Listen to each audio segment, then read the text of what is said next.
Hi, everyone. Well, many are finding it tough to eat right during quarantine. So, how do we stop craving those high fat comfort foods and snacking all day long? I'm joined by Christopher Barrett. He is a clinical registered dietitian and nutritionist who's here to help save us. Welcome. Hi.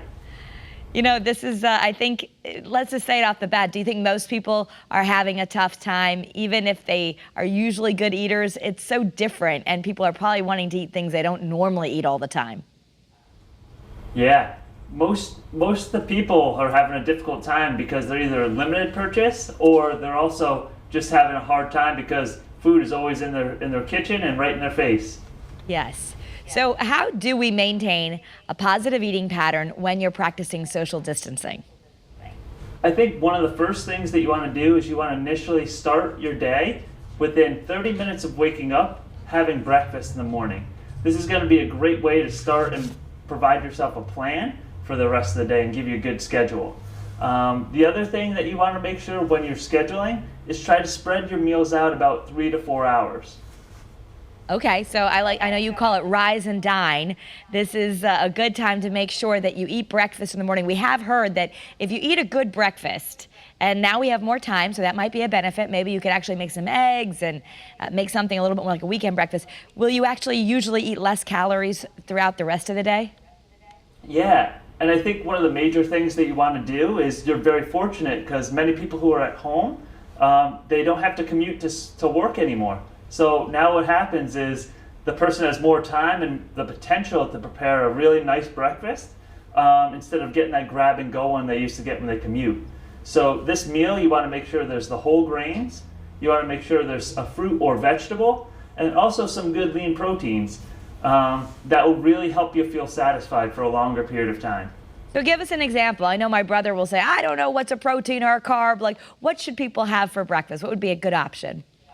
Yeah, I mean, you could do something as easy as yogurt along with fruit with some granola in it, or you could even do some oatmeal with yogurt and some fruit in there. And most people like their scrambled eggs. That's a perfect source of protein.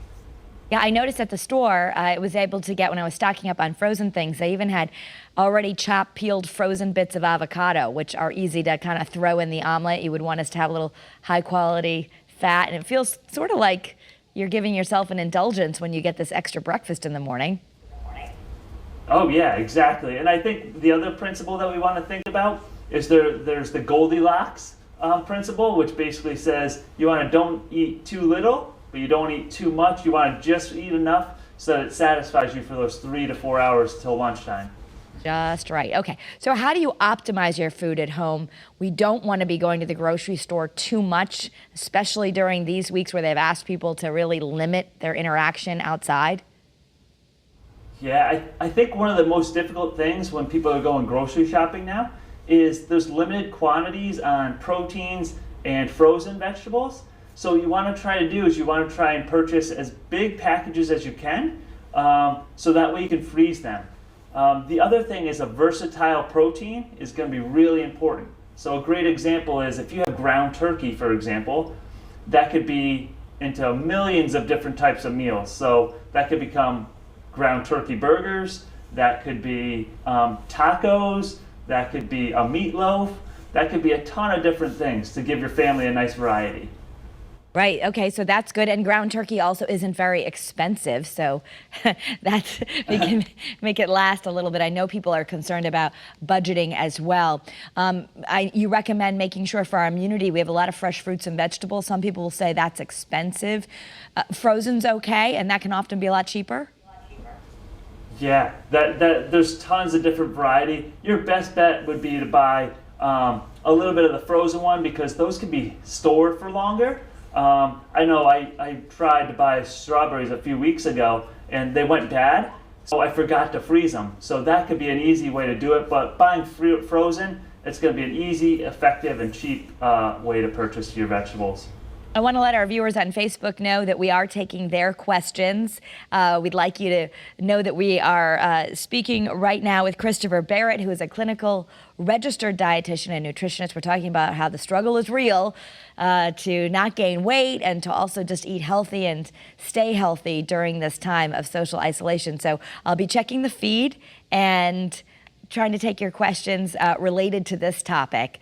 I like the idea that right now we've talked about buying some shelf-stable proteins as well. Like, it's a good idea to stock up on those beans or even canned fish. I've never bought canned fish. It made me a little bit nervous, but what's your advice? I know you say it's one of your pantry items you like. Yeah, so I think those canned beans, the canned fish, those are really shelf-stable. Those can last a very long time. Some, if you look at the date, some can last over a year. Another great sort of staple, which a lot of people like, are nut butters. So that could be almond butters, peanut butters, cashew butter, a whole host of them. That would be another great sort of addition because it can go into so many different meals. So how do you avoid snacking when you're forced to shelter in place? I actually consider myself lucky as an essential worker. I'm still coming here, but I'll find on the weekends you definitely want to go snack more because you're home a lot. Yeah. So I think one of the things is everybody can sort of may have experienced this, but when they go to the kitchen, what they'll find themselves is they'll be standing in the front of the refrigerator, and then they're going to be looking for something to snack on. However, then they'll start to snack standing up. So a really easy sort of behavioral change is to make sure that whenever you're eating, is to make sure that you're seated in a table or at a table to sort of consume it then. So this is a behavior that you'll actually have to say, okay, why am I consuming this snack versus just mindlessly eating in front of the refrigerator or at the counter. All right, so make a rule, promise to yourself, you're not going to eat anything unless you're seated. I think that also came from a cookbook, Why French Women Don't Get Fat. That was part of it. They only sit down for meals. They don't stand up and eat. And I think there is one other thing too, is what we also want to do is if you find that you're having a hard time with a certain type of like homemade baked good that you've prepared, one thing you can do is freeze them and then take out a few, maybe like 1 or 2 cookies, for example, and then unthaw them and then consume them then. That will be an easy way so you don't consume the whole batch that you made. You consume how many you've sort of thawed out. Yeah, that is a good tip because I think we're all baking more because it's something to do with the kids. I do have a question from one of our viewers asking, should children be getting vitamins? I normally give my kids a gummy multi, and I've been doing that still, but during this time where we want everyone to stay healthy, what's your word on supplementation? Yes, so I think the major thing is a multivitamin is going to be sort of like an insurance policy, just to make sure you're getting some of those vitamins. But the thing is certain ones like vitamin A, vitamin C, vitamin E, certain other ones, they're going to be really good to sort of maintain our immune system. So when you're taking multivitamins or supplements, you want to understand that if you go over the amount that you actually need, that's not going to be helpful. So our major goal is to just maintain our immune system, because even with COVID-19 now, there's no research out there that demonstrates that a certain amount of vitamins or certain vitamins can actually help prevent us from contracting the illness. But if you were to say the top few, I mean, there has been some anecdotal and some studies, and depends on which ones you're reading, that in general, good health, good vitamin levels can improve immunity. What would you say your top 3 might be? Top 3 vitamins? Yes, of making sure you're getting enough. Yeah, I would definitely say, so we talked before, but certain types of fruits and vegetables, those are going to be a really good source too. So one of my other sort of behavioral sort of habits that I would do is I would try to make sure that I get at least some type of fruit or vegetable or both in every single meal. Every meal. Yeah, and then also vitamin C supplement would also be decent, but you don't have to go into an excessive amount. Okay. We have another question from a viewer who says, usually you rinse fruit. I don't know if this is outside of your expertise, but I'll ask it from Karen.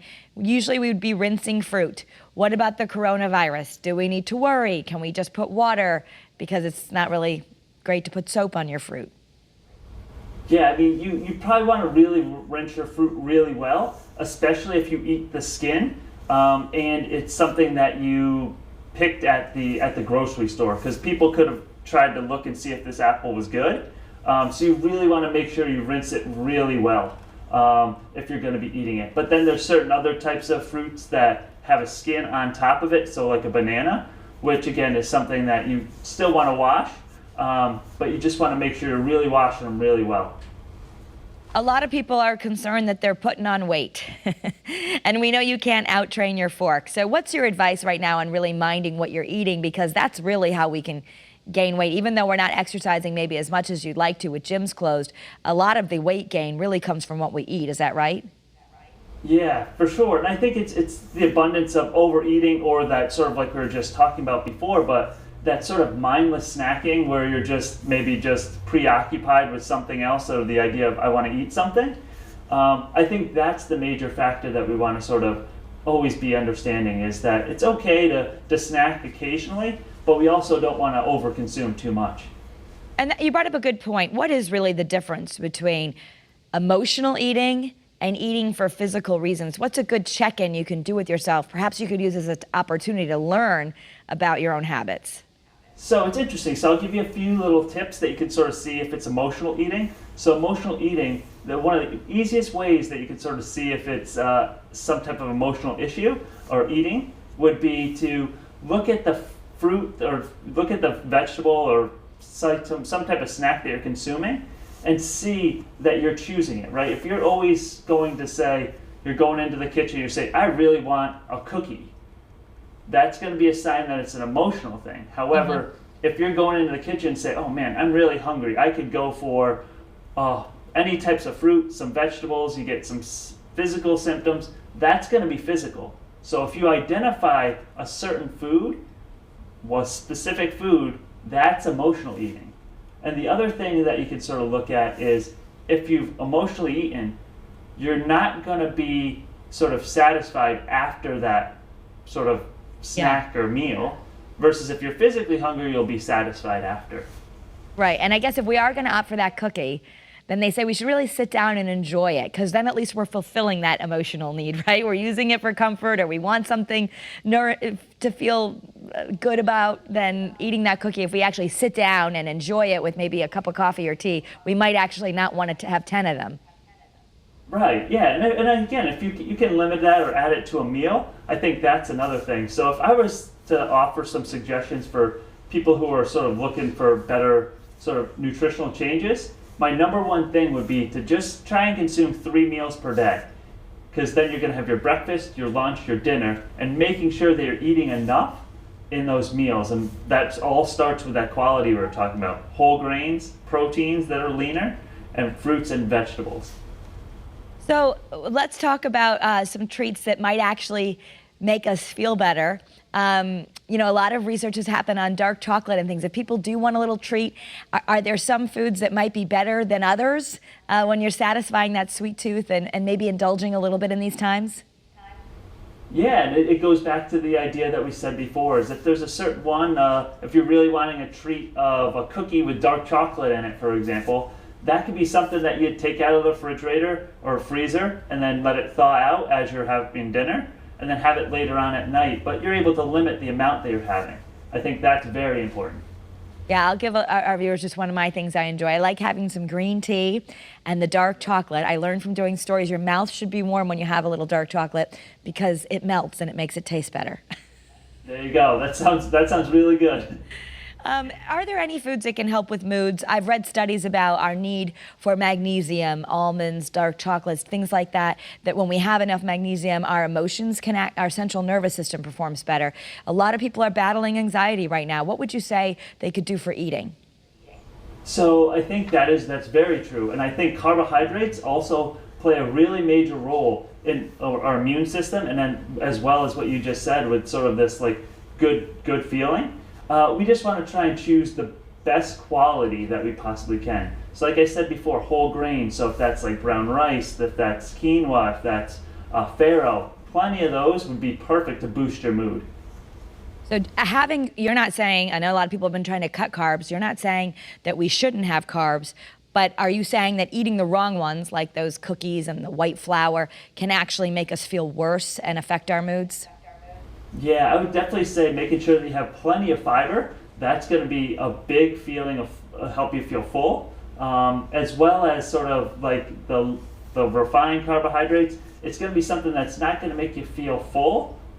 So definitely making sure that you're having whole grains. That's going to be a very critical point.